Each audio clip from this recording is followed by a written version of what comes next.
Hello, good afternoon everyone. क्या हाल है बच्चों? All good. चलिए बच्चों, आज मैं आपके साथ जो वीडियो शेयर कर रहा हूँ दैट इज़ एनपीओ। और एनपीओ की कौन सी क्लास है सर? ये क्लास नंबर 3। सर हम लोगों ने क्लास नंबर 1 में क्या देखा था? फर्स्ट क्लास में हम लोगों ने देखा था that what is income and expenditure, what is receipts and payment, what is balance sheet, opening balance sheet, closing balance sheet. और क्या देखा था? Surplus deficit, surplus and deficit निकलता है। और बैलेंस शीट में ओपनिंग बैलेंस शीट के अंदर कैपिटल फंड देखा था क्या होता है। हाँ जी। दूसरी क्लास में मैंने आपको क्या कराया था? सिर्फ और सिर्फ सब्सक्रिप्शन। और बेटा आज की क्लास में मैं आपके साथ कुछ स्पेशल आइटम्स का ट्रीटमेंट डिस्कस करूंगा। और एक क्लास और लगेगी मेरे बच्चे, उसमें हम लोग क्या करेंगे? प्रैक्टिस करेंगे क्वेश्चन की।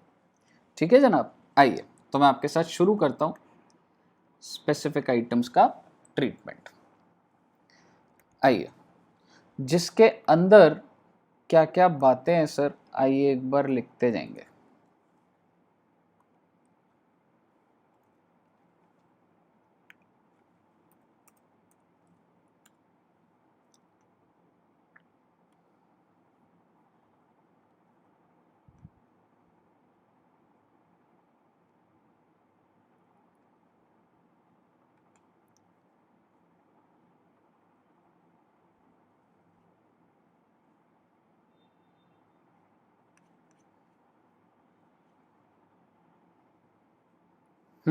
यह आ गया हमारा स्पेशल आइटम्स, जिसके अंदर एक कौन सा है sir? Donation.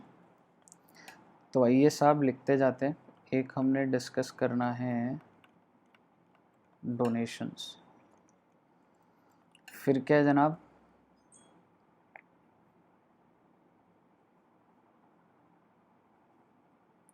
Entrance fees and admission fees. फिर मैं आपके साथ डिस्कस करूंगा entrance fees and admission fees. General बात है बेटा, सिंपल सिंपल। ठीक है जी। उसके बाद सब्सक्रिप्शन हो गया। देन हमारा क्या है? Life membership fees. फिर हमारा है लाइफ मेंबरशिप फीस।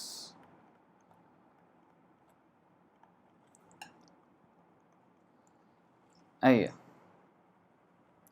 और अदर कॉन्सेप्ट में दोबारा से यही आ रहा है, डोनेशन, एंट्रेंस फीस, ये तो हम डिस्कस कर लेंगे। देन लेगेसी मैं आपको बताऊंगा, लाइफ मेंबरशिप फीस वही ऊपर जो है फंड। तो ये सारी बातें चलो मैं लिख देता हूँ। इसके अलावा लेगेसी एक डिस्कस करेंगे हम लोग। लेगेसी, लाइफ मेंबरशिप फीस हो गया। एंडोमेंट फंड,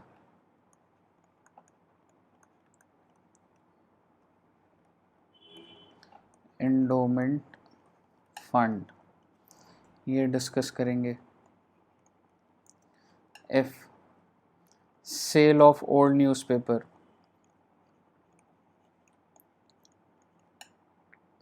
ये डीडी नहीं है, ओल्ड है। ठीक है, ओल्ड न्यूज़पेपर। जी, ऑनरेरियम, ऑनरेरियम। बस सर हमने ये डिस्कस करना है और आपके स्पेशल आइटम्स हो गए सर इसमें। चलिए, अब मैं आपसे सबसे पहले डिस्कस कर रहा हूँ डोनेशन। बेटा बड़े ध्यान से सुनना, बड़ी जल्दी ख़त्म कर सकता हूँ बट आराम आराम से कराऊंगा आपको, ताकि आपके दिमाग में आराम से बैठे। बच्चे, डोनेशन क्या होता है? डोनेशन सर होता है कि अगर कोई एनपीओ चला रहा है तो उसको डोनेशन मिली, है ना? मुझे बताइए, इस डोनेशन को या तो मैं इनकम मानूंगा, तो यानी कि इसको कहाँ पे ले जाऊंगा, इनकम एंड एक्सपेंडिचर, या फिर मैं इसको एक कैपिटल जैसे बहुत भारी डोनेशन मानूंगा जिसको मैं इनकम नहीं कह सकता, मैं कह सकता हूँ मेरे को इतना भारी अमाउंट आया फॉर अ स्पेशल पर्पस, या जनरल किसी ने 10 करोड़ दे दिए, लो भाई जो करना है करो। क्या सर उसको सर इनकम एंड एक्सपेंडिचर? नहीं बेटा, उसको आप कहाँ ले जाते हो, बैलेंस शीट। तो पहले तो डोनेशन हो सकता है इनकम एंड एक्सपेंडिचर में जाए, डोनेशन हो सकता है बैलेंस शीट में जाए। सर इनकम एंड एक्सपेंडिचर में डोनेशन कब जाती है? बेटे अगर आप डोनेशन को इनकम ट्रीट करोगे तो इनकम एंड एक्सपेंडिचर में जाएगी, और अगर आप डोनेशन को इनकम ट्रीट नहीं करोगे, अगर आप डोनेशन को इनकम ट्रीट नहीं करोगे तो बड़ी ही सिंपल सी बात है सर, वो बैलेंस शीट में जाएगी, क्योंकि इनकम ट्रीट करोगे तो इनकम एंड एक्सपेंडिचर। सर ये समझाओगे कैसी डोनेशन? बेटा मेरा एनपीओ चलता है और पानी का खर्चा है बच्चे 10,000 रुपए का। एक इंसान बाहर से आ रहा था, कह रहा था येलो जी आपका महीने का पानी का खर्चा लगता है 10,000 का, हर महीना 10,000 मैं आपको डोनेट करूंगा। कहने से मेरे डे टू डे खर्चों को मीटअप करने के लिए मेरे को लोगों से डोनेशन मिल रही है। सर मेरा बिजली का खर्चा 15,000 का, एक इंसान कहता है ये लो इस महीने का बिजली का खर्चा। सर मेरे वाईफाई का खर्चा है 5,000 का, एक इंसान आता है कहता है ये लो वाईफाई का खर्चा। सर मेरे यहाँ पे जितने भी मेरा ऑर्फनेज है, जितने भी बच्चे उनको मैं खाना खिलाता हूँ, एक इंसान आया ये लो जी खाना खिलाते हो ना आप, ये लो एक दिन का 1,00,000 रुपया, डेली का 1,00,000 रुपए का खाना लग जाता है मेरा ऑर्फनेज में। तो कह सकता हूँ to meet your day to day expenditure, donation which is given to meet day to day expenditure is to be shown in income and expenditure because it is kind of income। Sir entry क्या होगी? बड़ी आसान है बेटा, bank to donation. मान लो 10,000 रुपये मिले और इस डोनेशन को कहाँ ले जाओगे, donation to income and expenditure 10,000। बताइए बेटे बताइए, क्लियर है? सर हम सीधा bank to income and expenditure कर सकते हो, आपको समझ अगर आ गया तो हाँ आप कर सकते हो। सर अगर वो डोनेशन ऐसी नहीं है तो कैसी है सर फिर डोनेशन? एक इंसान आया कहता ये लो भाई साहब 10,00,000 रुपए। मैंने कहा किस लिए? कह रहा डोनेशन। ठीक है, तो बेसिकली आपको डोनेशन मिली एक भारी अमाउंट की जिसमें कोई भी पर्पस नहीं है। और अगर उस इंसान ने बोला होता ये लो भाई साहब 10,00,000 रुपए, मैंने कहा किस लिए? कहता अरे भाई साहब बिल्डिंग बनाओ, बिल्डिंग, आपका जो एनजीओ है ना वहाँ पे 4 कमरे और बना सकते हो आप, रहने के लिए जगह मिल जाएगी और लोगों को भी, तो बिल्डिंग का हो गया। तो कह सकता हूँ यहाँ पे क्या हो रहा है सर, पर्पस जो है वो क्या है, स्पेसिफिक है, और यहाँ पर जनरल। ठीक है, लेकिन अमाउंट बड़ा है sir, amount day to day खर्चों के लिए नहीं है, अमाउंट बड़ा अमाउंट है सर। ठीक है, तो बेसिकली आप क्या करोगे, बैंक अकाउंट डेबिट टू, इसको आप जोड़ देते हैं कैपिटल फंड में। ठीक है, और रही बात स्पेसिफिक पर्पस की, तो बेटा जब पर्पस स्पेसिफिक होता है ना तो फंड के नाम से आ जाता है। जैसे कि बिल्डिंग है तो बिल्डिंग फंड, कितना रुपया, 10,00,000 रुपए और 10,00,000 रुपए। और ये कहाँ जा रहा है आपका, लाइबिलिटी साइड में ही तो जा रहा है, ये आपका कहाँ जा रहा है, लाइबिलिटी साइड। आई होप आपको डोनेशन क्लियर है। हाँ जी सर बिल्कुल। सर कल को जब हम बिल्डिंग बना लेंगे तो भाई कोई दिक्कत नहीं है, इतनी टेंशन क्यों ले रहे हो? पैसा आया टू बिल्डिंग फंड, तुमने 10,00,000 की बिल्डिंग बना ली तो तुम कर दोगे building to cash. 10,00,000 10,00,000, which means आपकी बैलेंस शीट में लाइबिलिटी साइड पर क्या है बेटा, बिल्डिंग फंड। हाँ जी, आपकी बैलेंस शीट में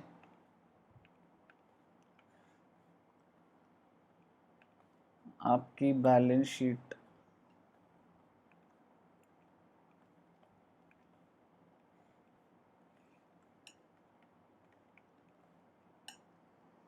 यहाँ पर क्या है आपका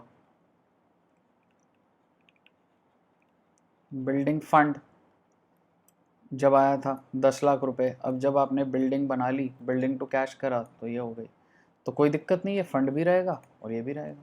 और अगर जनरल होती 10 लाख तो वो आपके कैपिटल फंड में जुड़ गया था। मुझे बताइए, क्लियर है? और जो आपकी डे टू डे है वो इनकम एंड एक्सपेंडिचर में सीधी चली जाती है सर। ठीक है, आइए साहब, तो अब आप डोनेशन वाले पॉइंट को पढ़ लोगे सर, ये सारी बातें मैं समझा चुका हूँ। अब है sir entrance fees and admission fees. ये क्या होता है ये पढ़ते हैं। Such fees which are payable by a member on admission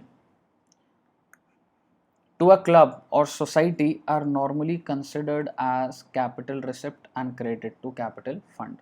sir entrance fees मतलब देखो जी, आप ये नए मेंबर हैं और फर्स्ट टाइम आ रहे हो तो जी 1 लाख रुपए की एडमिशन फीस है। जैसे बच्चे का स्कूल में एडमिशन कराते हो तो एक एडमिशन फीस या एंट्रेंस फीस होती है ना, तो बेटा वो वन टाइम होती है, तो उसको कहाँ दिखा दोगे आप? कैपिटल फंड में। This is because they do not give rise to any special obligation towards the member who is entitled to some privilege. आप ये 1 लाख रुपए दे रहे हो, आपको कोई प्रिविलेज नहीं मिलने वाली, ये तो रजिस्ट्रेशन फीस है भाई साहब।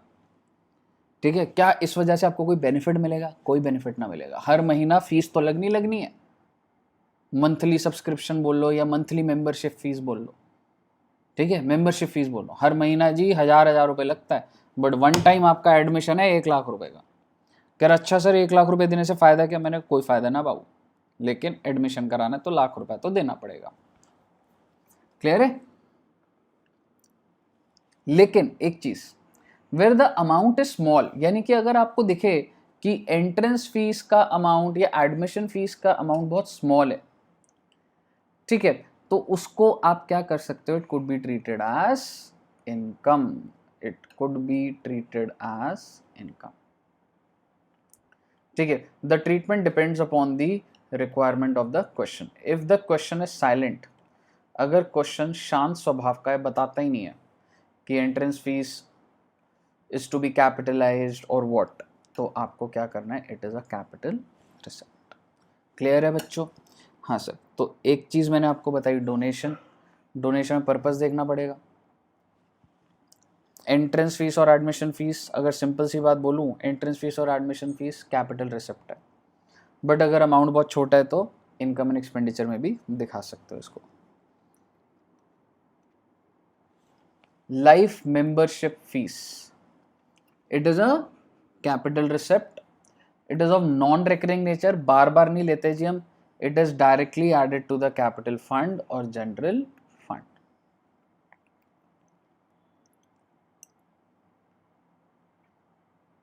क्लियर है? अच्छा,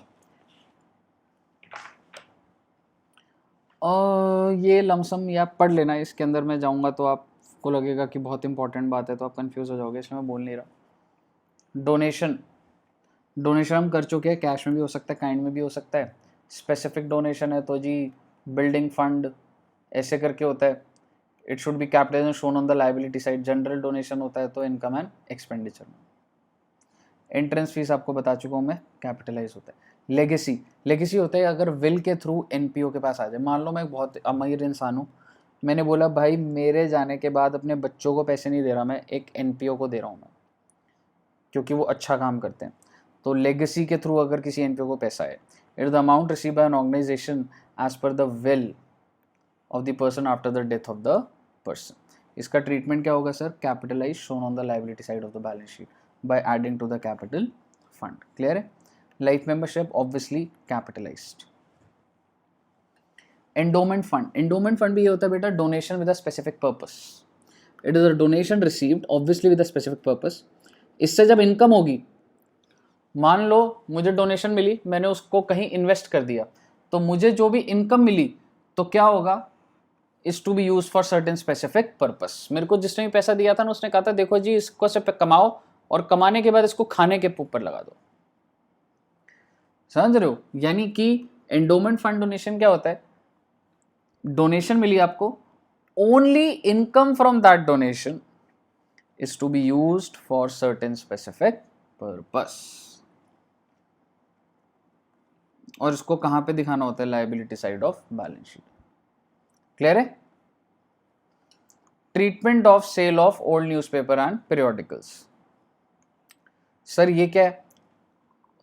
बेसिकली आपने ओल्ड न्यूज़पेपर को बेचा, आपको जो भी पैसा आया वो कहाँ चला जाएगा, इनकम एंड एक्सपेंडिचर में। The amount received on sale. Sir newspaper कितने कितने, अरे बेटा इतनी छोटी बातें थोड़ा ना करेंगे, कबाड़ के उसमें जाता है न्यूज़पेपर। एक एनपीओ के पास इतना सारा स्क्रैप मटेरियल था, न्यूज़पेपर पड़े हुए थे, बेच दिए, सीधा इनकम दिखाओ ना। सेल ऑफ फिक्स्ड एसेट, बेटे 100 रुपये का एसेट 150 में बेचा, 50 रुपये चला जाएगा इनकम एंड एक्सपेंडिचर में। ठीक है। Honorarium, it is paid to someone for receiving any service from person who are not the employees of NPO. Sir कई बार होता है कि एनपीओ बाहर के लोगों को बुलाता है एज चीफ गेस्ट, तो उनको जो पेमेंट करता है उसको बोला जाता है ऑनरेरियम। तो ऑनरेरियम एक एक्सपेंस होता है एनपीओ का, ऑनरेरियम एक एक्सपेंस होता है एनपीओ का। और अगर ये एक्सपेंस है तो सर एक बात बताओ, क्या इनकम एंड एक्सपेंस जाएगा? बिल्कुल जाएगा बेटा। तो ये आपकी बात खत्म हुई स्पेशल आइटम्स की। ओके सर, क्या आप इलस्ट्रेशन नंबर 4 कराओगे? कराऊंगा ना बेटे, लेकिन शुरुआत तो हमेशा हल्के से करनी चाहिए ना। जैसे कि इलस्ट्रेशन नंबर 5 कराऊंगा, इलस्ट्रेशन नंबर 6 करवाऊंगा, 6 होमवर्क दूंगा, 7 होमवर्क दूंगा। तो जब आप थोड़े पक जाओगे फिर उस पर लेकर आऊँगा आपको। पकने का मतलब है डेवलप हो जाओगे। आइए, बड़े ही ध्यान से आपको क्वेश्चन करना है, फुल एनर्जी के साथ आपको समझना है कि मैं आपको जो समझा रहा, समझाइए सर समझाइए। तो बेटा मेरी बात सुनो। सर एग्जाम में क्वेश्चन कैसा आएगा? बेटा ऐसा हो सकता है आपको income and expenditure and balance sheet दिया हो, आपको क्या बनाना हो बच्चे?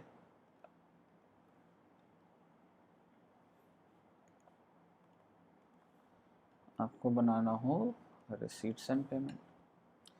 ऐसा हो सकता है आपको receipts and payment and balance sheet दिया हो, तो आपको क्या बनाना हो?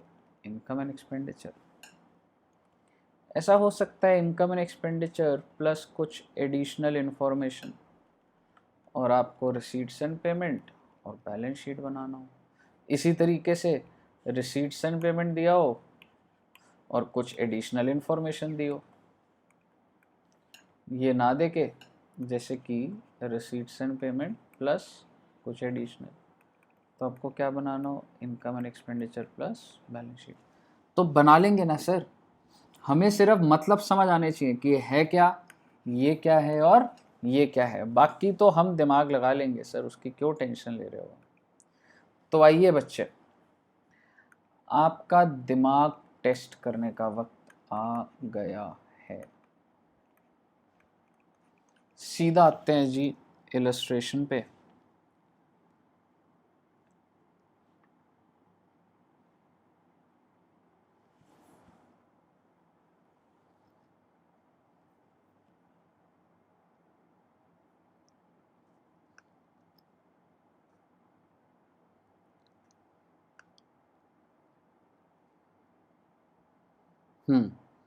ये इलस्ट्रेशन है हमारी, इलस्ट्रेशन नंबर 5।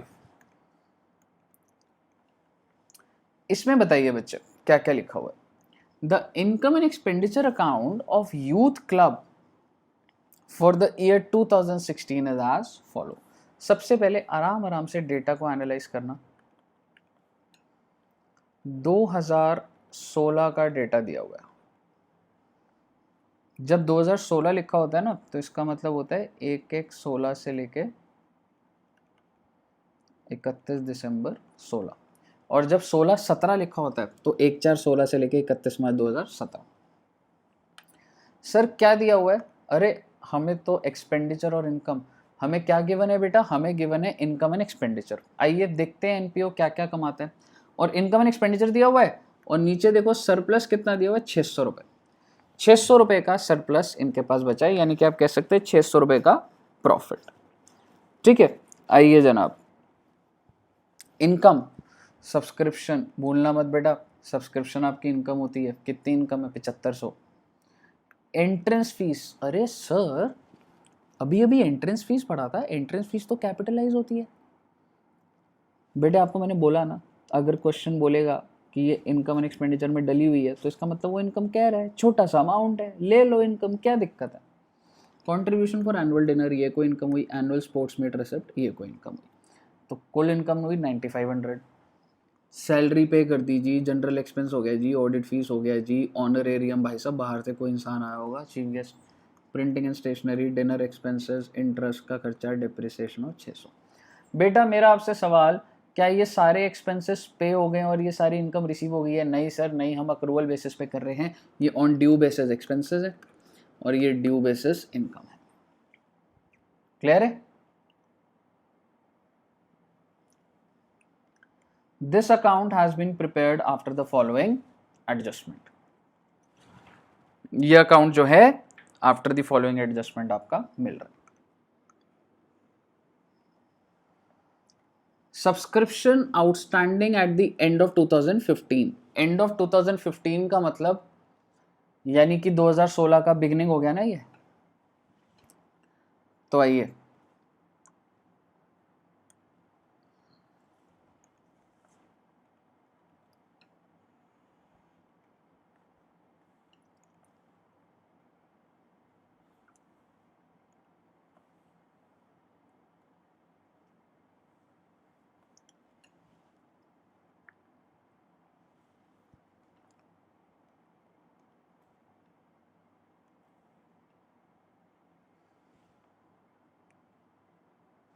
हाँ जी, तो ये हो गया मेरा 1/1/16 और ये हो गया 31 दिसंबर 16। क्या मैं कह सकता हूँ आउटस्टैंडिंग 600 यहाँ पर आ गया। सब्सक्रिप्शन आउटस्टैंडिंग एसेट है बेटा ये। सब्सक्रिप्शन रिसीव्ड इन एडवांस 450 का, ये क्या है? एडवांस। देन एडवांस 270 और ये क्या है? आउटस्टैंडिंग 750। ठीक है, अब ये सब्सक्रिप्शन की डिटेल दी हुई है। अच्छा, अब मेरी बात समझना, मुझे इनकम एंड एक्सपेंडिचर दिया हुआ है और ये एडिशनल इंफॉर्मेशन में सारा सब्सक्रिप्शन का डेटा दिया हुआ है। देन ऑब्वियसली और एडिशनल इंफॉर्मेशन है। सर अब हम क्वेश्चन कैसे स्टार्ट करें? बेटा सबसे पहले आप सब्सक्रिप्शन को खत्म करोगे बच्चा। ठीक है, सबसे पहले आप क्वेश्चन उठाते ही आपको है सब्सक्रिप्शन हर जगह मेरे को सही डाल देना है। सर हम कहाँ कहाँ डालेंगे, बनाना क्या है? ये देखो बेटा, रिक्वायर्ड क्या है? Receipts and payment and balance sheet. आपको इनकम एंड एक्सपेंडिचर दिया हुआ है, कुछ एडिशनल इन्फॉर्मेशन दी हुई है, लेकिन आपकी रिक्वायरमेंट क्या है? You have to prepare receipts and payment and balance sheet. अब मेरी बात ध्यान से सुनना। सर ये जो सब्सक्रिप्शन आउटस्टैंडिंग है 2015 में, तो मैं आपको ना ऐसे करके दिखाता रहूंगा। मैं सबसे पहले किसको डील विद कर रहा हूं? सब्सक्रिप्शन। और आपको एक बार बता देता हूं, 7500 की इनकम है।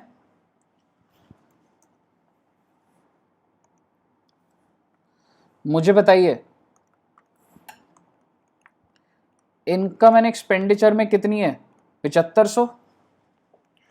अब मुझे बताइए कि मुझे इस साल रिसीट्स एंड पेमेंट में कितनी सब्सक्रिप्शन बतानी है। बड़ी आसान है सर, ये 600 पिछली बार मिली नहीं थी तो ये इस बार हमें मिल गई होगी, तो ये 600 को ऐड कर दो sir, outstanding at the beginning.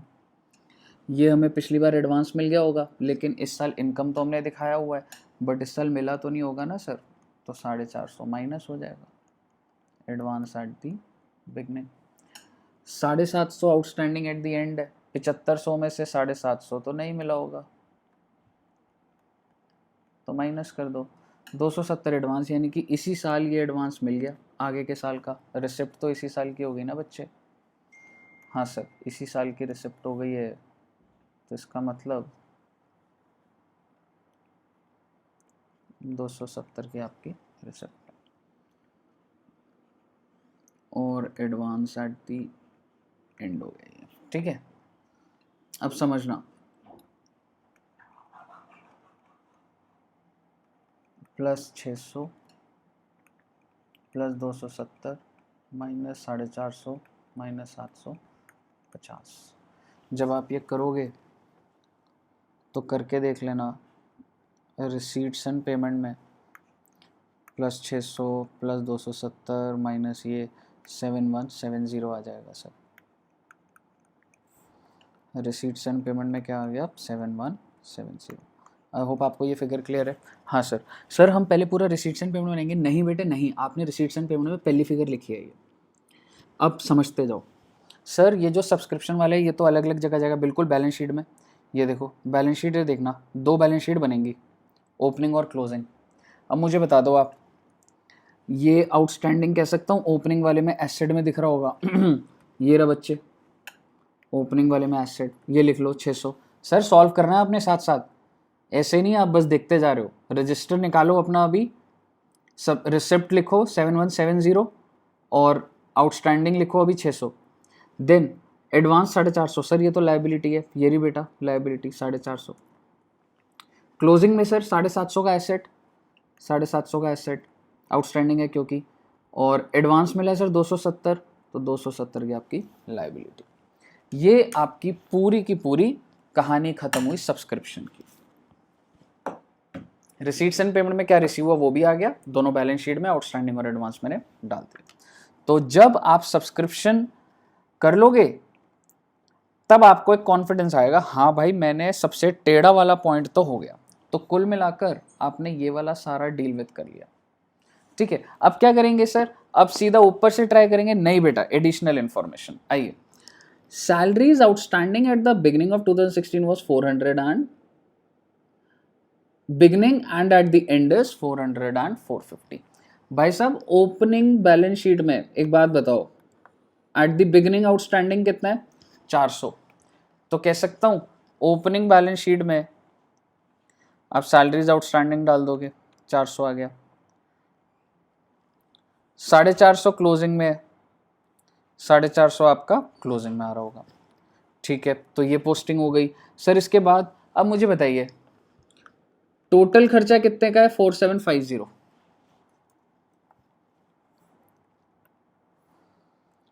खर्चा कितने का हुआ है, 4750। आउटस्टैंडिंग एट द बिगिनिंग कितना था, 400। आउटस्टैंडिंग एट द एंड 450, यानी कि 400 देना था और 450। और इस साल का खर्चा कितना है, 4750। मुझे बताइए आपने इस साल पे कितना करा। क्या मैं कह सकता हूँ ये जो आउटस्टैंडिंग बिगिनिंग में है ये इस साल आपने पे कर दिया होगा, तो इसका मतलब इसको ऐड कर दो, तो ये ऐड हो जाना चाहिए सर। लेकिन कुछ अभी भी पे नहीं हुआ, 450। खर्चा तो ये है जिसमें से 450 पे नहीं हुआ होगा, तो इसको आप माइनस कर दो। कुल मिलाकर 50 माइनस ज़्यादा करना है, 4700 आपने पे करा। If you see receipts and payment के अंदर, पेमेंट में 4700।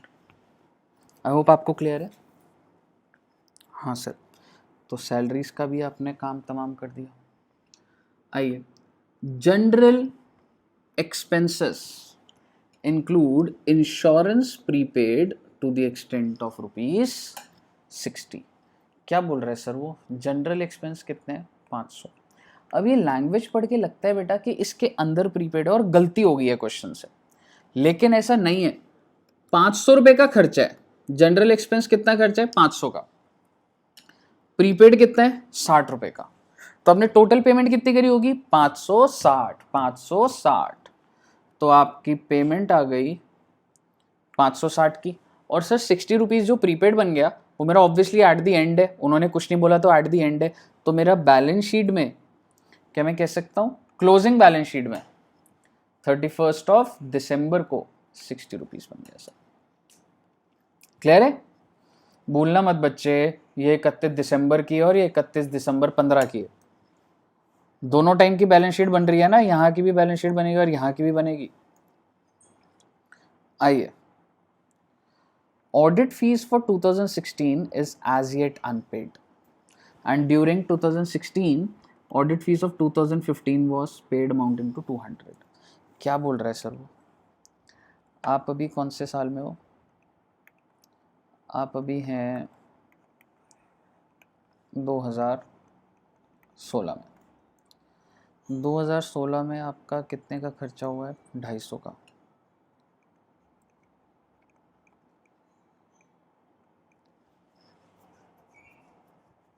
दो 2016 में खर्चा हुआ है 250 का। ठीक है, अब समझना,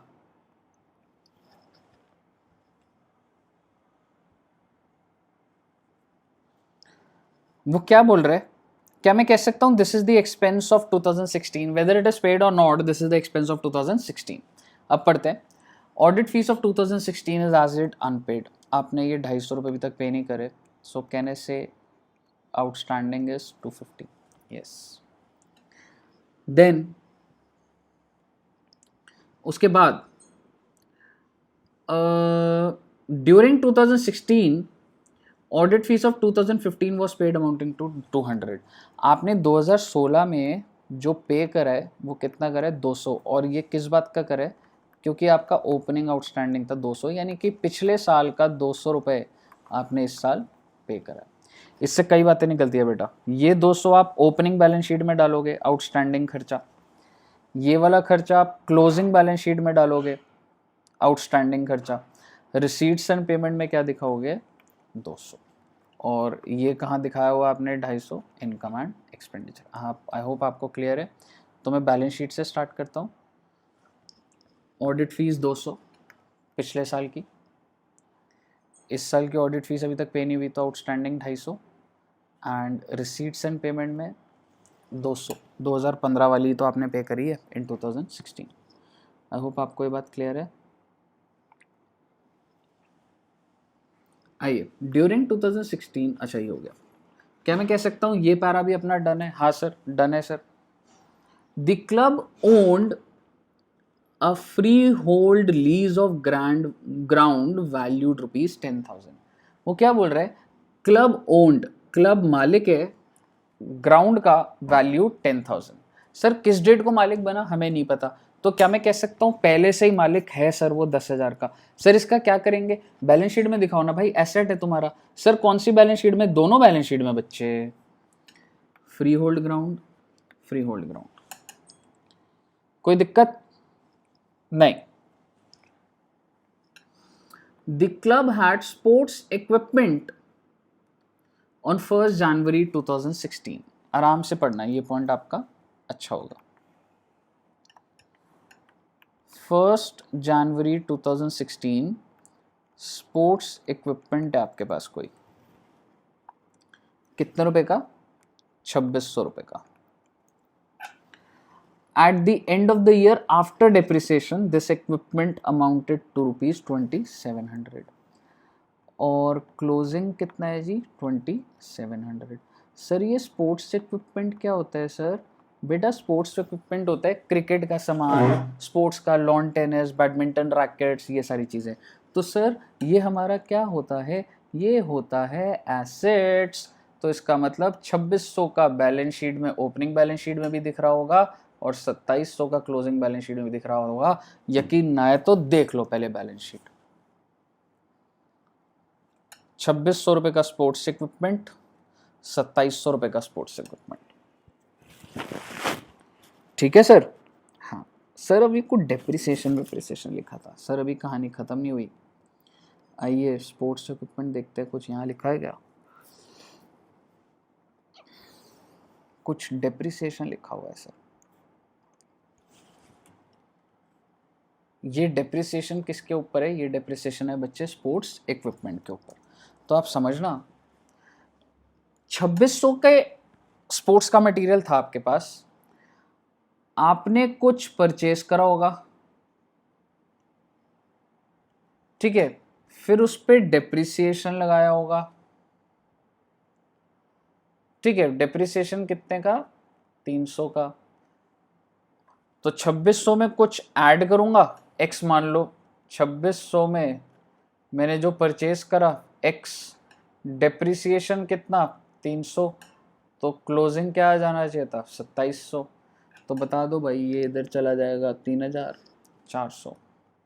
आपने परचेजेस कितने की करी हैं 400 की। आई होप आपको ये बात क्लियर है सर। परचेज क्यों निकाली सर? अरे भाई परचेज करा है तो 400 रुपये का रिसीट्स एंड पेमेंट भी तो होगा। और कैसा दिमाग लगा रहे हो तुम, ओपनिंग 2600 है, क्लोजिंग 2700 है, तो कुछ तो परचेज ही करे होंगे, निकालोगे नहीं क्या, ऐसे ही छोड़ दोगे? तो आपका कितना आया परचेज 400 रुपये। आइए रिसीट्स एंड पेमेंट में स्पोर्ट्स इक्विपमेंट कहाँ गया, ये देखो बेटा 400, और बाकी तो आपने ये 2700 तो क्लोजिंग एसेट डाल ही रखा है, और ये 2600 भी डाला ही हुआ। आई होप आपको क्लियर है। इन 2015 मतलब पिछला साल, the club had raised a bank loan of 2000। This was outstanding through out 2016। वो कह रहे हैं 2015 में लोन लिया था। कह सकता हूँ इसका मतलब ओपनिंग में भी लोन होगा, यानी कि एक 2016 को भी 2000 का लोन होगा, और आउटस्टैंडिंग है तो 31 दिसंबर 2016 में भी होगा। तो बेटा बेटा बेटा बेटा बेटा बेटा बेटा ई देखो क्लोजिंग में 2000, और ई देखो ओपनिंग में भी 2000 का लोन है। सर मतलब हमें एडिशनल इंफॉर्मेशन का पूरा दिमाग ऐसे लगाना पड़ेगा? हाँ बेटे हाँ, और ये आप एक क्वेश्चन से मैं करूंगा ऐसे नहीं होगा, प्रैक्टिस प्रैक्टिस प्रैक्टिस करनी होगी आपको। On 31 December 2016 cash in hand amounted to 1600। अब आपसे एक इंपॉर्टेंट बात करता हूँ, आपकी एडिशनल इंफॉर्मेशन ऑलमोस्ट खत्म है। आप सबसे पहले क्या बना रहे थे, receipts and payment for the year ended 31 December 2016, यानी कि ये पूरा 2016 का था। ब्रॉड डाउन बताओगे बेटा मुझे? सर ब्रॉड डाउन तो कहाँ दिया हुआ है, कहीं दिया ही नहीं हुआ सर। इनकम एंड एक्सपेंडिचर में तो कैश का ब्रॉड डाउन होगा नहीं। बिल्कुल सही बात। तो फिर सर ब्रॉड डाउन कहाँ से निकाले? अच्छा चलो कैरेट डाउन बता दो। सर कैरेट डाउन तो ये लग रहा है on 31 December cash in hand वो 1600, तो कैरेट डाउन आपका क्या आ गया बेटा 1600। तो सर ये ओपनिंग कहाँ से आएगा बेटा? ये जब आप अपनी बैलेंस शीट क्लोज करोगे ना, ये वाली, तो 31 दिसंबर को कैश भी निकल कर आएगा ना, ये वो जा रहा होगा। तो ये 1390 आपको दिख रहा है, यही 1390 है। हाँ अच्छा सर, इसका मतलब सर अब हमें चीज़ों को क्लोज करना स्टार्ट करना है।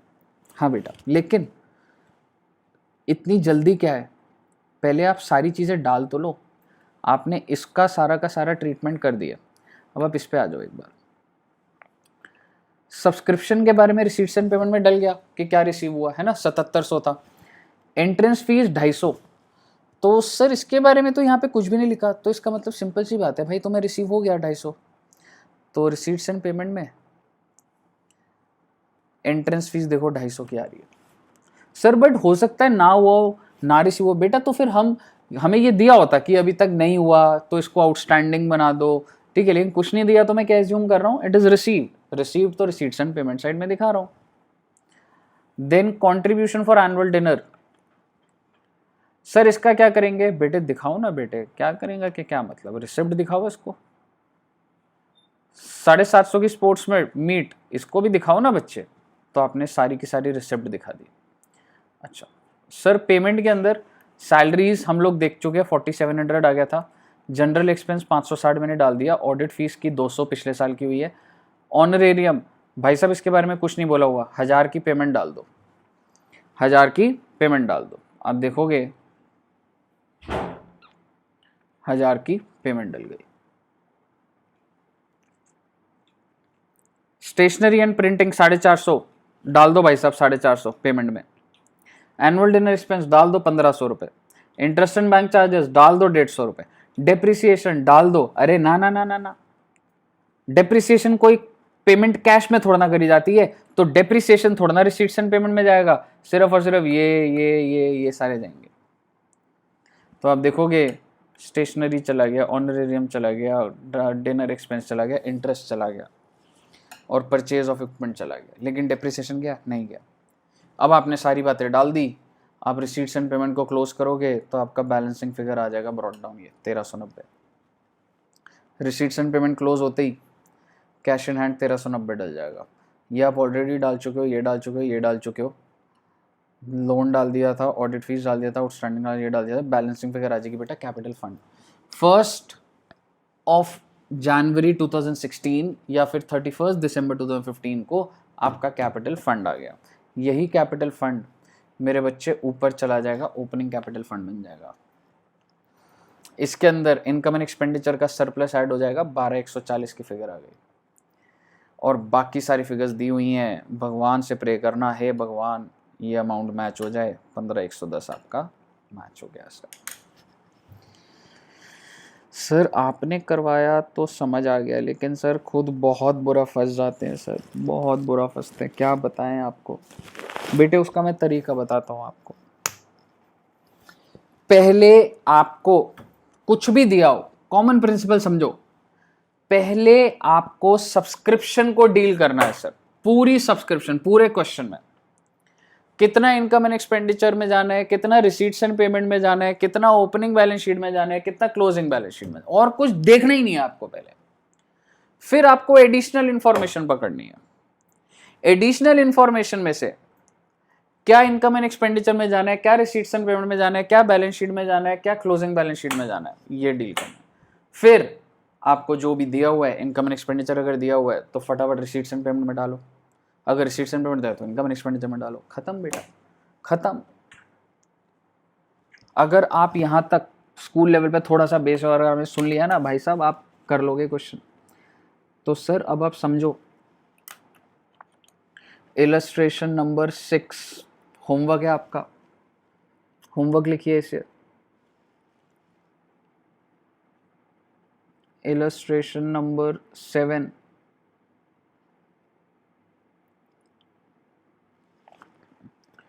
पहले इलस्ट्रेशन नंबर 7 करना, ये थोड़ा सा आसान है। इलस्ट्रेशन नंबर 7 होमवर्क है ये, तो मैंने 6 और 7 आपको होमवर्क दिया है, ठीक है। अब मेरे को 6 पे अगर एक बात बोलनी है तो बोलने देना। सर इलस्ट्रेशन नंबर 6 जो है इसमें कुछ स्पेशल बात, हाँ बेटे समझना, आपको इनकम एंड एक्सपेंडिचर दिया हुआ है और आपको बैलेंस शीट दी हुई है। इनकम एंड एक्सपेंडिचर दिया हुआ है 15-16 का, बैलेंस शीट दी हुई है 31 मार्च 16, यानी कि आपको क्लोजिंग बैलेंस शीट दी हुई है। इनकम एंड एक्सपेंडिचर में एंट्रेंस फीस आ रहा है बच्चे 1300 का। इसका मतलब बताओगे मुझे? इसका मतलब ये है सर 1300 रुपए की इनकम मानी गई है। इसका मतलब ये है सर 1300 रुपए की इनकम मानी गई है। और यहां भी आ रहा है बेटा 1300, मतलब कुछ ओपनिंग बैलेंस ये किस चीज़ का आ रहा है, ये आपका कैपिटल फंड है, डेफिसिट है, और एंट्रेंस फीस यानी कि ये भी एक तरीके से 1300 रुपये का कुछ अमाउंट आया हुआ है सर। मतलब उधर इनकम मानी गई 1300, और आपने बोला था कैपिटल रिसिप्ट भी मानी जाती है, तो वो लायबिलिटी में दिखाई जाती है, तो ये लायबिलिटी भी दिखा रहे हैं। तो एक ही 1300 है? नहीं बेटे नहीं, ये दो अलग अलग 1300 है। थोड़ी सी इनकम मानी गई है और थोड़ी सी कैपिटल रिसिप्ट मानी गई है। इसका मतलब टोटल कितने रिसीव करी बच्चे? टोटल रिसीव करी 2600। एंट्री बना दोगे आप, bank account debit 2600 to entrance fees 2600, जिसमें से आधी entrance fees income and expenditure में चली गई और आधी एंट्रेंस फीस बैलेंस शीट में चली गई। तो जब आप रिसीट्स एंड पेमेंट बनाएंगे ना बच्चे, when you prepare receipts and payment, तो आप रिसीट्स एंड पेमेंट में आप देखिए एक बार, एंट्रेंस फीस रिसिप्ट है ना ये 2600, समझ रहे हो? ये पॉइंट पे बच्चा कंफ्यूज होता है कि सर एंट्रेंस फीस दोनों जगह दी हुई है। बेटा वो दोनों जगह नहीं दी हुई, आपकी टोटल एंट्रेंस फीस 2600 है, जिसमें से 1300 को इनकम माना गया और 1300 को लायबिलिटी में डाला गया। क्लियर है? हाँ जी। और कोई दिक्कत?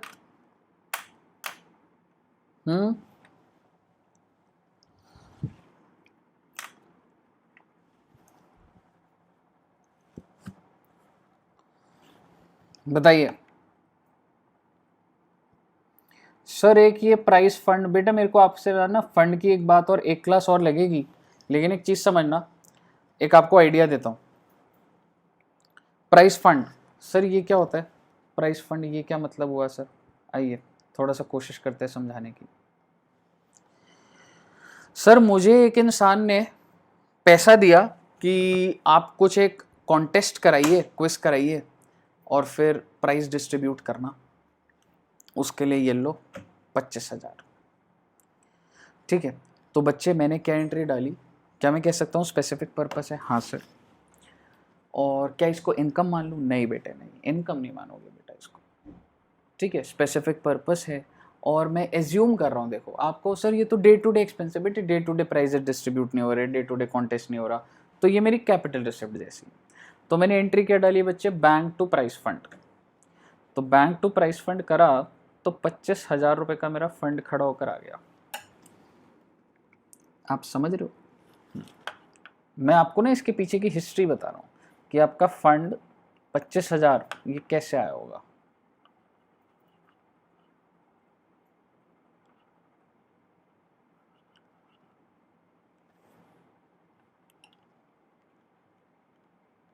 बैंक टू प्राइस फंड कितना बच्चे? 25,000, 25,000। वाह सर, समझ आ गई हमें। और जब ऐसा होता है तो आप समझते जाना, बैलेंस शीट में प्राइस फंड आ गया 25,000 और बैंक में कितना आ गया? 25,000।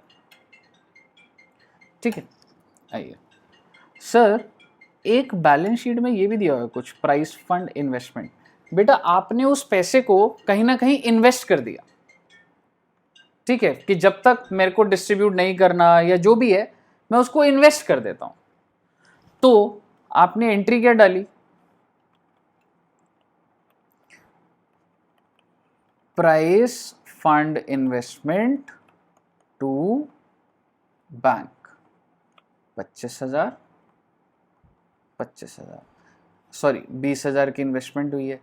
तो ये इसलिए दिख रही है बच्चे क्योंकि प्राइस फंड इन्वेस्टमेंट आपका 20,000 हो गया होगा और ये आपका 5,000 हो गया होगा। ठीक है साहब? हाँ जी सर बिल्कुल।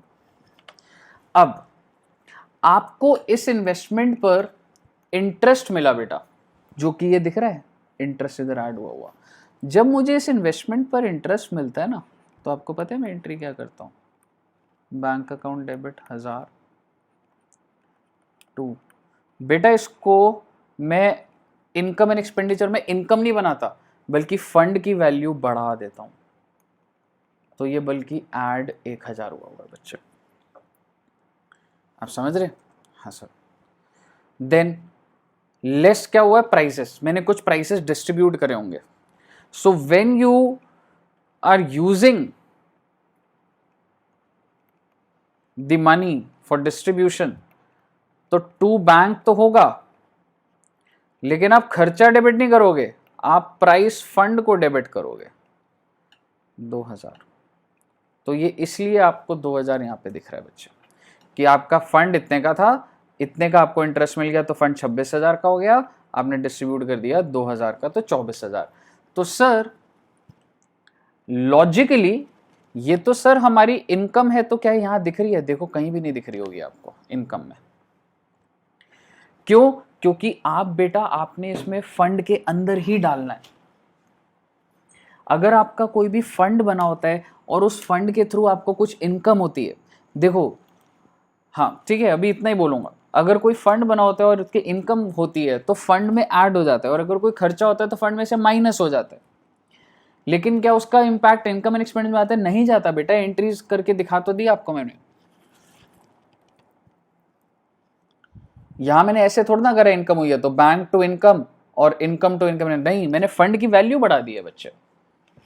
क्लियर है? So now this would help. तो मुझे बताइए 1,000 रुपए का जो इंटरेस्ट है वो मिला तो होगा ना, रिसीट्स एंड पेमेंट में तो जाएगा ही ना मेरे भाई। रिसीट्स एंड पेमेंट में 1,000 रुपए और खर्चा जो तुमने करा प्राइस का 2,000, रिसीट्स एंड पेमेंट में तो जाएगा, पैसा तो आया है या पैसा गया तो है ही। प्राइस जब इंटरेस्ट आया तो पैसा आया है तो रिसीट्स एंड पेमेंट तो दिखाऊंगा, जब प्राइसेस दूंगा तो 2000 गया तो पेमेंट तो दिखाऊंगा ही ना। बताइए क्लियर है? तो सर आपको इलस्ट्रेशन नंबर 6 और इलस्ट्रेशन नंबर 7 में कोई दिक्कत नहीं आएगी, इसको खत्म कर लो बढ़िया से। नेक्स्ट क्लास और लगाऊंगा, जो भी डाउट्स आ रहे हैं मेरे से पूछ लेना, मैंने जितने क्वेश्चन कराए हैं नेक्स्ट क्लास में इस चैप्टर को हम नमस्ते करेंगे सर। ठीक है, चलिए तो इतना ही रखते हैं। Thank you very much, bye bye.